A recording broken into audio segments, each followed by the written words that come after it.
Welcome, everyone, to It's a Wrap with Rap. I am your host, Ron Rappaport. This podcast features people who have overcome life's challenges and adversities, people who can inspire and motivate and educate us on an assortment of topics. My guest today is Patrick Chester. Patrick is an author and speaker on the subject of gambling addiction. A former addict himself, he now lives in Washington State with his wife and two sons. Patrick's problem with gambling started in 2005. He was working for himself as a contractor, so had access not only to his own money, but that of his customers, and resorted to criminal acts to feed his addiction. What started out as fun turned into a catastrophe that landed him in jail. Patrick spent 15 years as a raging gambling addict, lost millions, and destroyed his family in the process. Patrick is now living a life of recovery, trying to help educate people about what gambling addiction is, how to recognize it, and what the dangers are, as well as helping people suffering from it. Welcome, Patrick, to the podcast. Ron, great to be with you. Thanks for having me on. Looking forward to, what should be a very enlightening and interesting conversation about addiction and mental health as well. Yes, thank you very much for coming on. Tell us about yourself prior to the addiction problem, growing up, education, marrying, having a family and career. Sure. I grew up like a lot of people do. My upbringing wasn't much different than most people. My parents divorced when I was 9. Went to a private school. Didn't take school very seriously, to be honest with you, as a kid. And that that caught up with me in high school, and eventually I got it together and went to college, and was fairly well educated and did all of that. But growing up, I grew up with an abusive father, one that was a raging alcoholic. He didn't have a gambling addiction, like I eventually developed, but he was a big time alcoholic and verbally and physically abusive, and so that's something that as a kid, you don't really recognize the ramifications or anything like that. Yeah. But as you get older, you get older and you go through life's experiences, you can look back on that and kind of see how that may have affected you. And that's what I've done. Tell us how the gambling thing started for you. What sparked your desire to keep gambling, and how did it take over your life?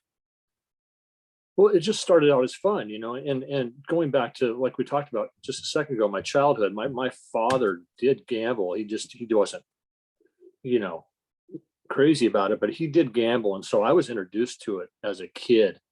Yeah. And I always looked at it as, wow, this looks like a lot of fun. My dad's gambling with his buddies. They're drinking, they're having fun, they're laughing, and it was all around sporting events. That's what my thing was. I was a sports gambler. I wasn't necessarily a casino gambler. Oh, okay. So I grew up around sports, played sports, loved watching football, college football games my whole life, been going to those. And so as I got into my teens and early 20s, I started gambling. And this was before online gambling. I was primarily betting through bookies at that point, on NFL games, college football games, and that sort of thing. And I would do it with friends and we would have fun. It wasn't anything I viewed as dangerous or detrimental in any way. I'd bet $100 or $50 on a game, and that was that.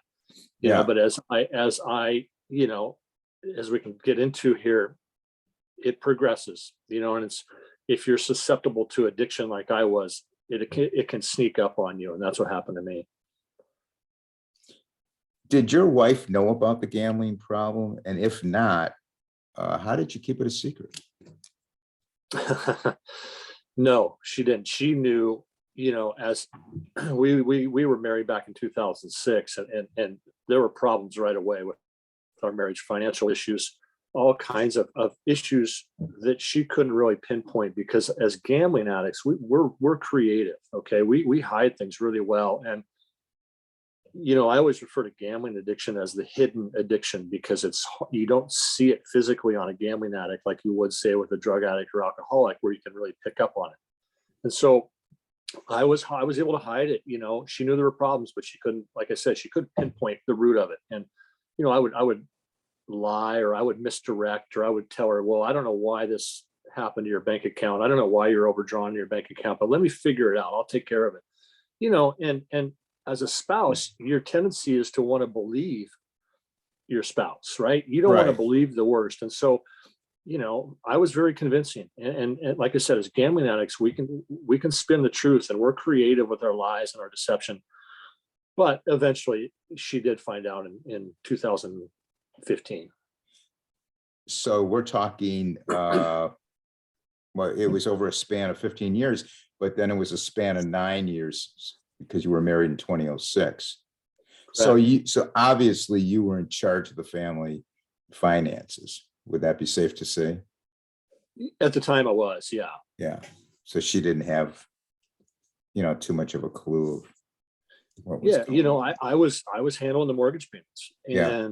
and the insurance payments and the electric bill and everything else. Again, you know, and so yeah, and so what was happening is I had gone. There was a stretch of time. I think it was around 2009, 2010, somewhere in there when things started getting really bad with my addiction, where I just stopped paying the mortgage altogether because gambling was more important to me. You know, Yeah.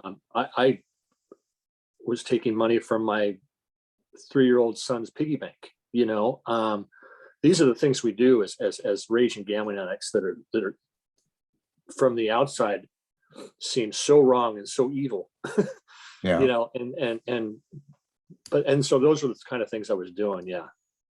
No, Pat, I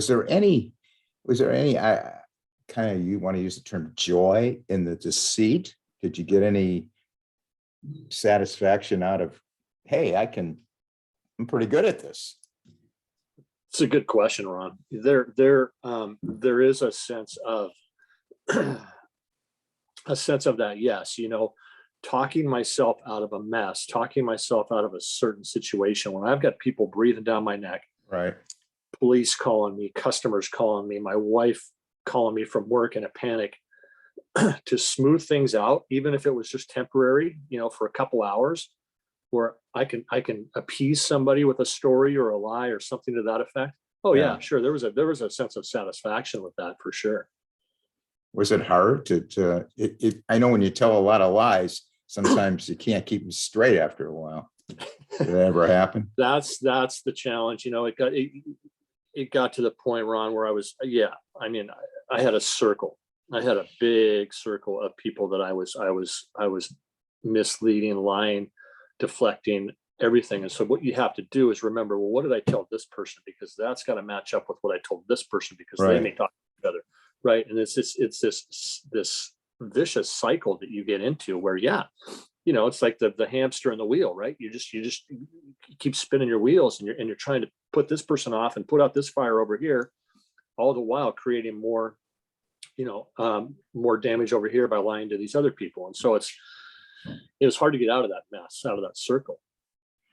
Pat, was there a point in time when you could have stopped gambling, or you could have reached out for help, like an early warning indicator?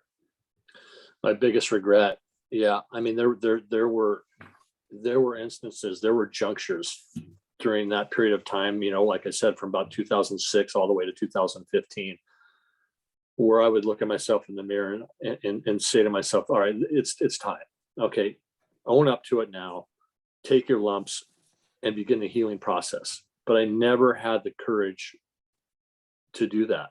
And, you know, once I got to the point, as we'll get into here in a minute, around 2013 to 2014, right at the very end, I was so deep at that point, I was beyond even entertaining the thought of coming clean. But there were times, yeah, and I wish, looking back on it now, that's my biggest regret, that I Yeah. didn't own up to it sooner, because it wouldn't have gotten as bad as it did.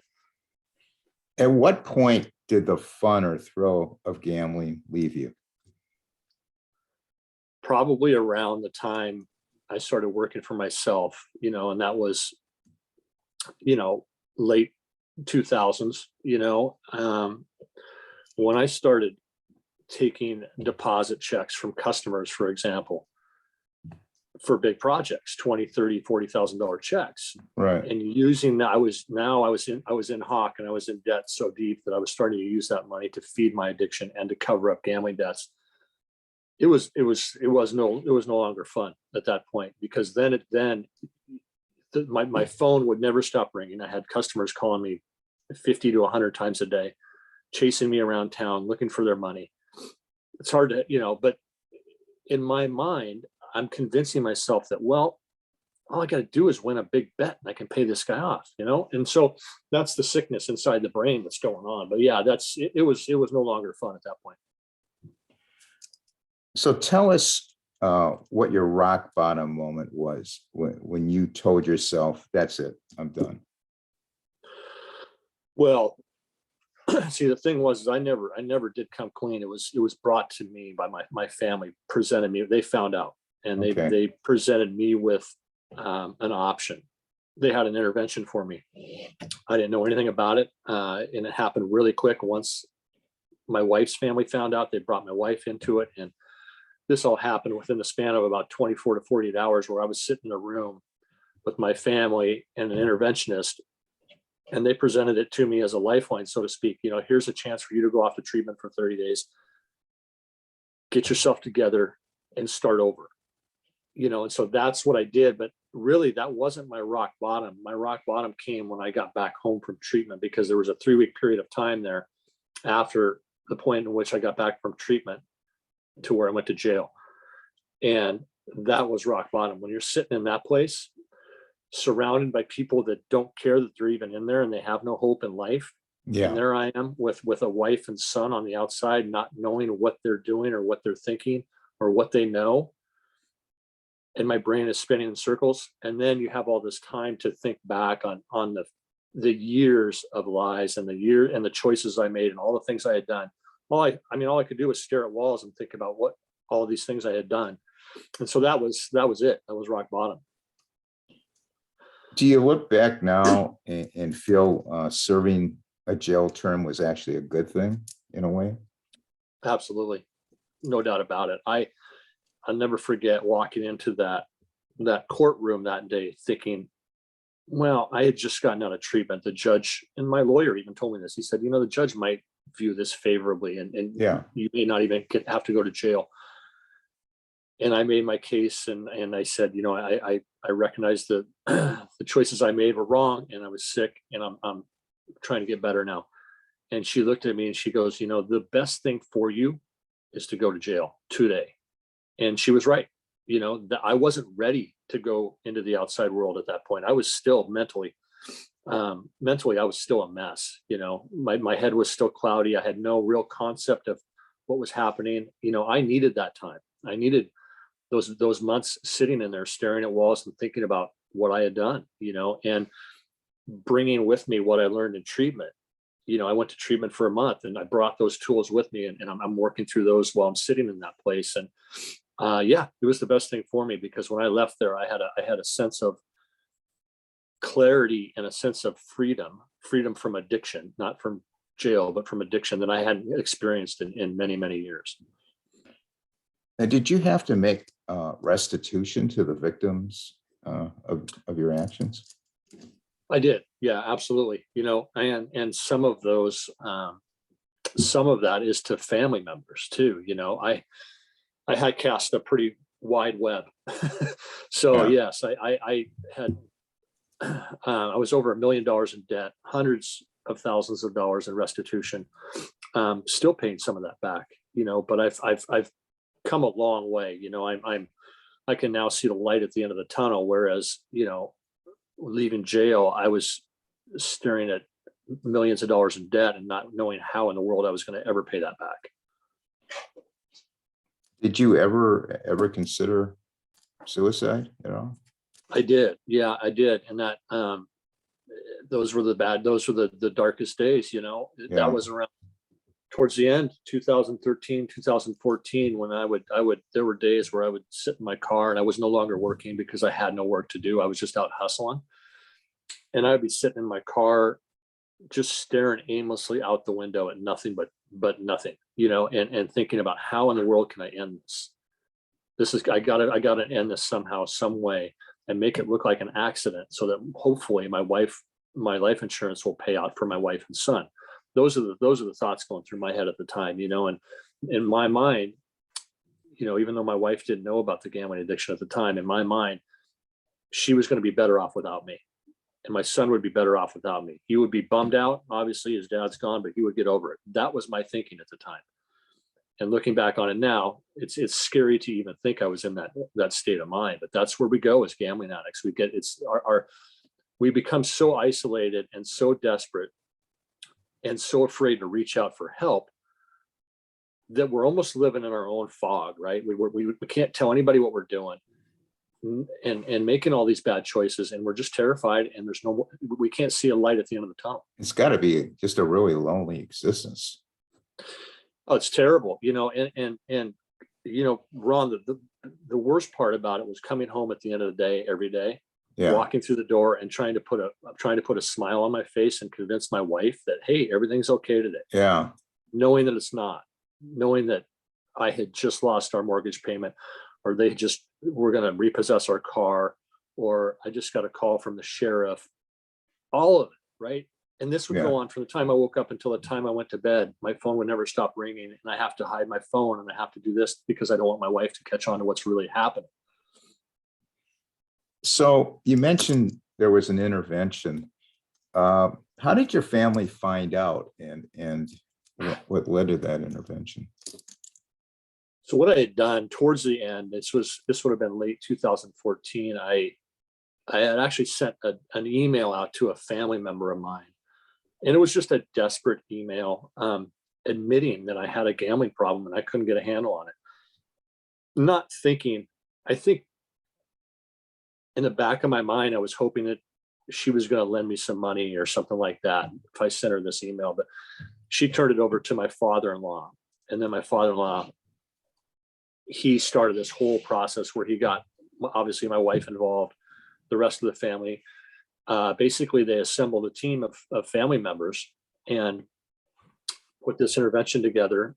And that's what got me on the path, that I'm on now. But I think it was just an email I sent out of desperation at the very end, thinking, I don't know, maybe something will come out of this, and something did. Yeah. Now, what effect did this have on your wife?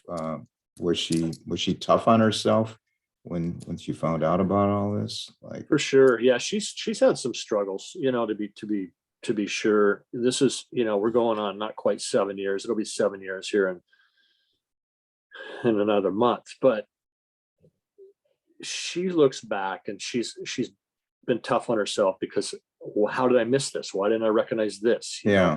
Why didn't I ask more questions? Well, like we were talking about earlier, it's and that's common, but the closer you are, the harder it is to see it, right? And you just, in the moment, it's hard to recognize. And like I said, it's hidden. Gambling addiction is different. You can't, if I was strung out on heroin or something, you could see that. Mentally, I was a mess, but physically, you couldn't really tell that there was something going on there. And so she's gone to therapy. We both continue to go to therapy, and she has her own therapist that knows her story, knows her situation, and was there from the beginning. And so she can help her, and she has, and she's come a long way. And we have been able to rebuild the trust and the foundation that I had destroyed basically over all those years. That's great that you could do that. When you went for treatment, can you tell us how long is the treatment and what's involved in that kind of treatment? Right. So you think of, it was 30 days, and you think of, a lot of people just don't understand it. And I didn't either, to be honest with you, what was involved. Gambling addiction, like I said, is the dopamine in the brain is very similar to what happens with a drug addict or alcoholic, but you don't necessarily go through the physical withdrawals that you do with a drug addiction or alcohol addiction. What it is, it's all mental, and so what they do is they sit you down and they try and let you decompress. And after 3 or 4 days, the professionals started to explain to me what actually was going on inside of my brain. And my questions to them were always the same. Like, this is pretty cut and dry for me. I made terrible choices, so that makes me a bad person. This is black and white. And they would sit and they would walk me off the ledge and just explain the process this addiction. And what happens is we get so clouded in our thinking, and the dopamine and the highs that we get from the gambling, that we're making terrible choices. But once you understand that process, then it's mine was a 12-step based program, and that's very similar to some drug treatment centers and alcohol treatment centers, and there's no right or wrong way to do it, I don't think, but I bought into the 12-step program and it worked for me. Yeah. And so, that's, in that respect, it's pretty similar to like a drug treatment center or alcohol center as well. Now, how difficult now is it for you to see someone who has a gambling addiction? It's tough. You look at it, and I speak with gambling addicts, and talk with them, and they're lost. And you know what's going on behind the scenes, because I've been there, and there's a family behind the scenes that's being lied to. And financially, that person is doing so much damage to their family, and you can see the pain in their eyes. So it's hard for me to see, and it's because it brings me back to where I was. And I still, to this day, have those moments where I think back to where I was, and some of those days that we were talking about earlier, when I'm in the throes of this addiction, and just the loneliness, the isolation that you see, and then you just see the glazed over look in their eyes, as if, what am I doing? Why do I keep repeating these mistakes? Why do I continue to do this? And so it's hard to see, but for me, it's rewarding when I can break through, when I have an opportunity to sit down with somebody that's really struggling, and I can just look them in the eyes and say, hey, I know where you're at. Okay. I've been there. This is where I was. This is what I did to my family. And this is where I'm at now. And so through that, sometimes that will resonate, and they will actually turn their life around and take the steps necessary to get back on track. And so that's what the thrill I get now. So it's possible, even when you're helping them, though, it's actually kind of triggering you at times back to where. Yeah, it does. Which is tough. It does. It is tough. It is tough. But there's also the element of this. But you're getting rewarded. Yeah, I'm getting rewarded. And I made the decision, Ron, early on, that I always wanted to stay on the edge with this. I never wanted to get too comfortable with my recovery, because you hear these stories all the time about the drug addict or the gambling addict or the alcoholic who says, well, I can have a drink.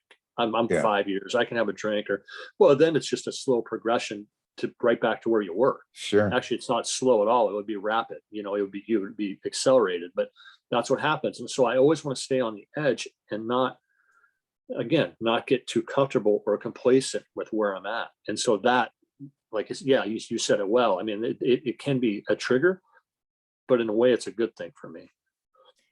So what are you doing now to help those that are suffering in their addiction? Do you have a program you set up, or how does that work? Right. So I when the opportunity arises, I talk with them. I visit treatment centers. I talk to families, the families of the addicts themselves. I'm going to start doing more and more of that now that, COVID is not what it was, before. It's hopefully we're able to do that. But I like to visit treatment centers where the patients are there, the families are there, because the families have questions too, Right. and they're in the dark. And so I can almost be a sounding board, but at the same time, raise awareness and let them know of some of the warning signs, some of the dangers, some of the things they may be hearing or being told from their loved one who's a gambling addict. And so there's a little bit of both, talking with the patient and the families as well. What would you say to someone, Pat, out there listening to this, who either has the problem or a family member having to suffer from it, to get back on the right path? What would you tell them?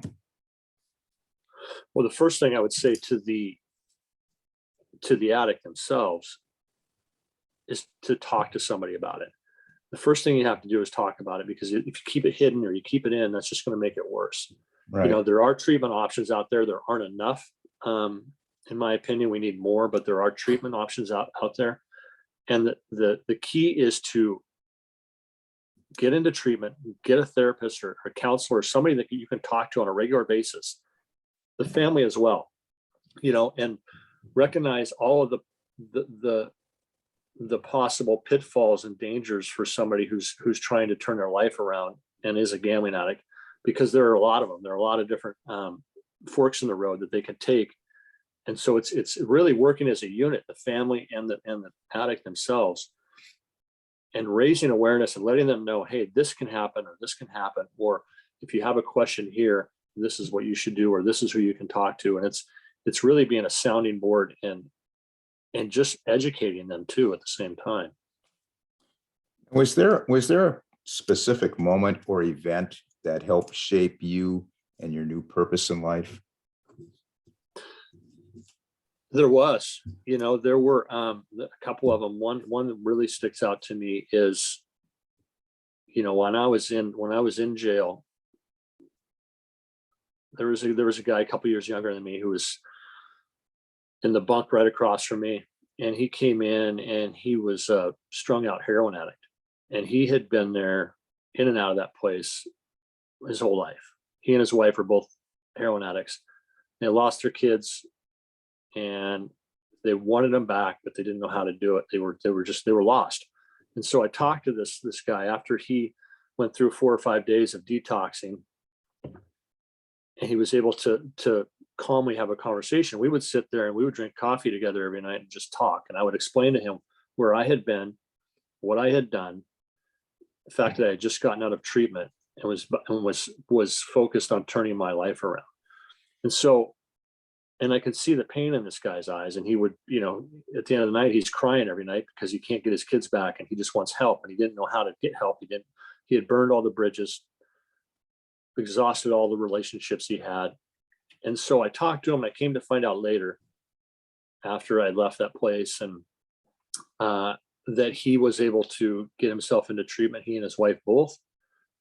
And he went back to those conversations that we had and said how much of a difference that made in his life and how that changed his whole perspective. And they were eventually able to get their kids back. And so it's that was a big thing for me. Sure.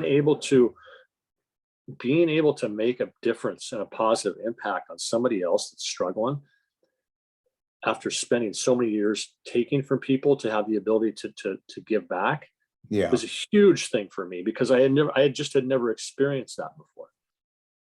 That was great that happened. Why do you think there is such a stigma when it comes to addiction?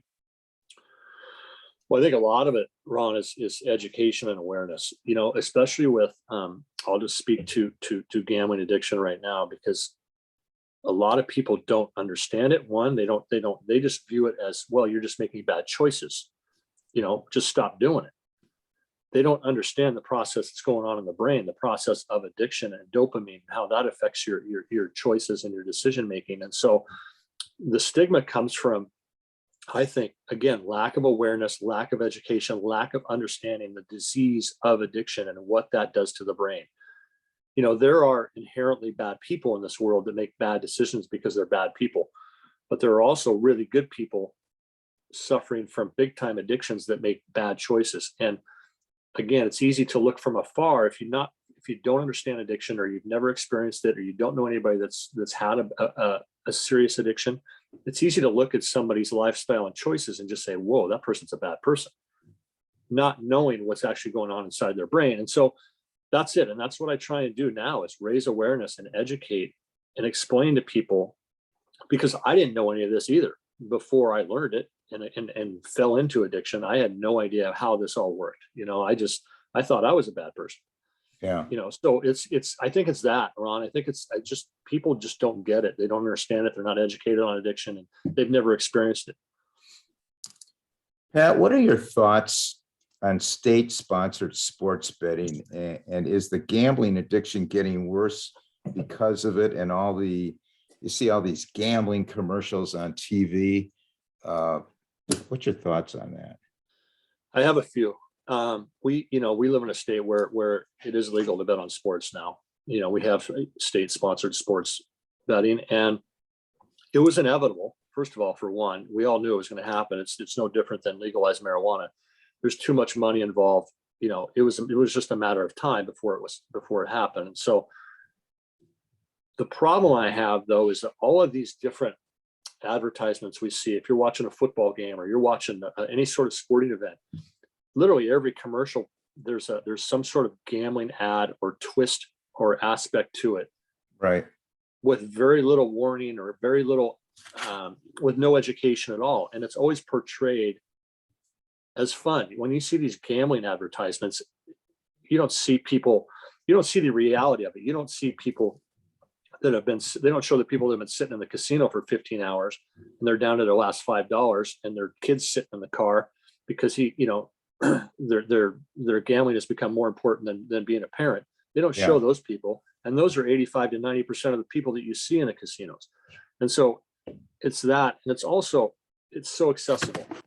You can bet from your smartphone. We have all these apps and all these different things that you can access to bet easily now without even having to go jump through all the hoops that I used to have to do. So it's a lot easier to get to. It's a lot easier to find. And one thing I found out recently is that 6% of college students already have mild forms of gambling addiction. And it's because of the access and how easy it is to do it, basically. Yeah, they're on their computers and you don't know what they're doing. It's everywhere. It's everywhere. Yeah. It's unbelievable. What excites you, Pat, the most going forward in your work helping people with their addiction? Well, I think the biggest thrill I get out of it, what excites me the most, is seeing families come together, families that are broken. That was the biggest thing for me, and the thing that scared me the most when I was at my lowest point was losing my family.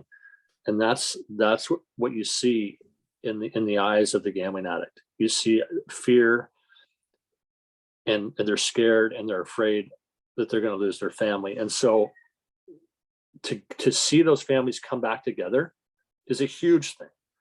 To see kids back with their parents, or a father back into the house and being able to be a dad again to his kids after he's gotten help or gotten better. It's seeing people turn things around after they've reached a point of desperation where they thought there was no hope. Yeah, that's got to be rewarding. How can people contact you if they want to get a hold of you? Probably the best way, Ron, right now is my Twitter. It's at Patrick Chester 9, the number 9. And right now, that's the best way to reach me. I've got a new website I'm building right now and a couple other things going on. I'm writing a book, but that won't be out till probably later this summer. Oh, but it's let me know when you get that book written. I want to hear about it. For sure. Yeah, I will. I'm looking forward to that. I've been working on it for a while now, and I'm really looking forward to getting that done. It sounds great. Now I'm going to list that in the podcast notes. I want to thank you, Pat, for having the courage to come on and share your story, and for all you're doing now to help those with addictions. And I wish you nothing but the best going forward. Comments and suggestions to improve the podcast, you can email me at itsarapwithrap@gmail.com. Our website is itsarapwithrap.com. We have a Facebook page and group, It's a Rap with Rap. Instagram, It's a Rap with Rap. Podcast and YouTube, all the episodes are on YouTube. It's a Rap with Rap, the podcast uncut. Thanks everyone for listening. Please stay safe out there. And for now, it's a wrap.